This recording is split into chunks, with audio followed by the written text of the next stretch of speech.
Le premier véhicule électrique de Suzuki, le Vitara, est une interprétation réfléchie de ce que devrait être un petit SUV électrique tendance du segment B. Il insiste sur le rapport qualité-prix et l'ingénierie partagée avec Toyota est aboutie. Mais la concurrence dans ce segment est féroce. Je m'appelle Jonathan Crouch. Je teste des voitures depuis plus de 40 ans. Vous les trouverez toutes sur l'application Car and Driving, Car Reviews. Ici, Je vais essayer de vous dire tout ce que vous devez vraiment savoir sur cette voiture d'une manière que vous ne trouverez nulle part ailleurs. fixé à la nouvelle plateforme AirTech E de la E-Vitara, vous avez le choix entre deux batteries provenant de BYD, d'une capacité de 49 kWh ou 61 kWh.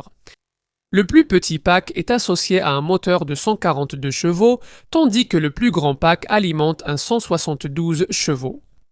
Le passage de 0 à 100 km/h prend 9,6 secondes avec la petite batterie ou 8,7 secondes avec la grande pour atteindre la vitesse maximale modeste de 150 km/h que toutes les Vitara partagent. Dans les deux cas, la traction est assurée par les roues avant. Mais si vous optez pour la batterie la plus grande, vous aurez la possibilité de choisir la version à 4 roues motrices que nous testons ici, qui bénéficie d'un moteur supplémentaire de 64 chevaux sur l'essieu arrière, dans le cadre de ce que l'on appelle le système All Grip U. La puissance totale avec la transmission intégrale est de 181 chevaux et 310 Nm de couple. Dans toute la gamme, l'autonomie n'a rien d'exceptionnel, limitée en partie par le poids de la plateforme E-ARTEC.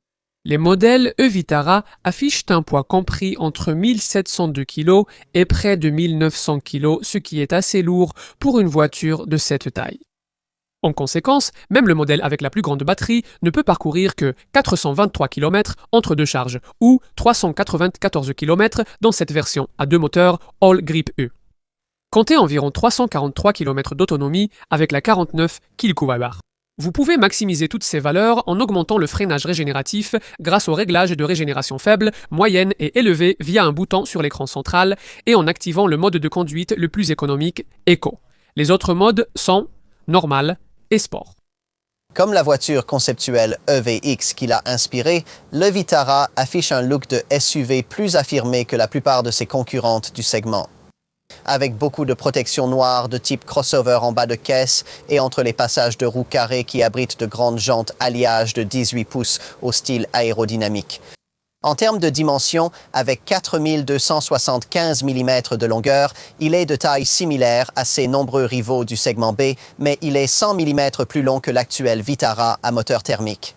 À l'intérieur, on est accueilli par beaucoup de plastique noir brillant, surtout autour de cette console centrale surélevée, avec son sélecteur de vitesse circulaire emprunté à la Toyota BZ 4X. Derrière ce volant à deux branches au méplat inférieur et à la forme curieuse, on découvre un combiné d'instrumentation numérique de 10,25 pouces. Cet écran se trouve dans le même panneau que l'écran central d'infodivertissement de 10,1 pouces en haut du tableau de bord.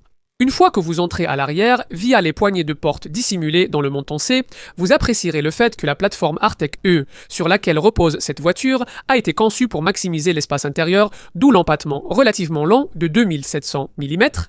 Cela signifie un espace aux jambes décent à l'arrière pour la catégorie, qui peut être amélioré grâce à une banquette arrière coulissante qui se déplace sur plus de 20 cm d'avant en arrière.